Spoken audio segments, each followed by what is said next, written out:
The big issue for Biden is trying to make sure that he can get through this huge $3 trillion infrastructure bill. And of course, he's got a very weak position in the Senate. At the same time, he's carrying a lot of flack for the withdrawal from Afghanistan, I think completely correctly. I think that was a catastrophic, unnecessary decision. And people have every reason to be very suspicious of Biden. And finally, I think, Ray, in his foreign policy, it's very difficult to see much difference between his approach and that of Donald Trump. It's a very worrying sense that America is getting increasingly isolationist. I get that impression too, and it seems odd because just a few years ago they seemed to be leading the way in foreign diplomacy. Yeah, America has such extraordinary strengths. I mean, along with all the criticisms that you can make, I feel that there are very few places in the world where you have so many foreign policy experts. You go to Washington, you want to find out about Somalia or South Sudan, there are universities, there are think tanks, there are incredibly smart staffers working in Congress and the Senate. The US military are incredibly impressive. You know, people will have heard of generals like David Petraeus, Stanley McChrystal, extraordinary people. So it's very sad to see the US at a stage where I think they're very uncertain about their role in the world. Worldwide, what concerns me is there seems to be a lack of really good leadership.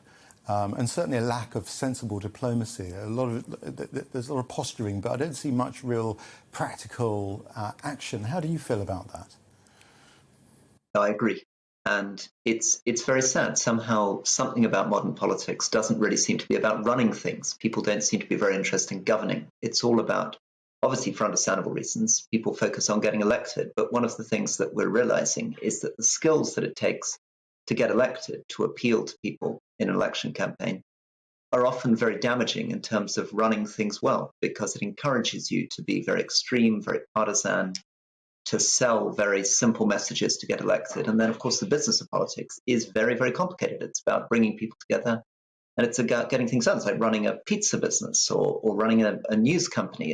It's stuff that requires a lot of brains, a lot of effort, and a lot of energy. And we're producing politicians who are not rewarded for their performance. They're rewarded for their appearance. And you're teaching politics and diplomacy. So what's your attitude to leadership? How do you teach that? Do you teach people that they have to be camera ready, or do you teach them to actually understand the fundamental principles of leadership? It's very difficult teaching leadership, but one of the things we try to do is to use role plays. So this week in class, I pretended to be Chris Whitty, and I gave the rest of the class a briefing on COVID, and they played the role of the Prime Minister.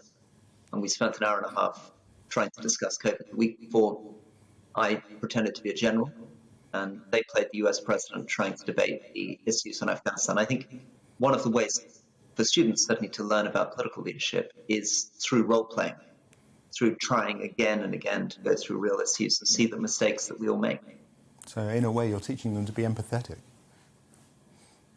Empathy is the key to everything, Ray, and I think that that's a very, very good word, and it's something that we often seem to be lacking in the world, which is to see the world as others see it, and that's one of the things that makes things seem so black and white. We seem to be in a world where everybody's either evil or good, rather than seeing ourselves and other people.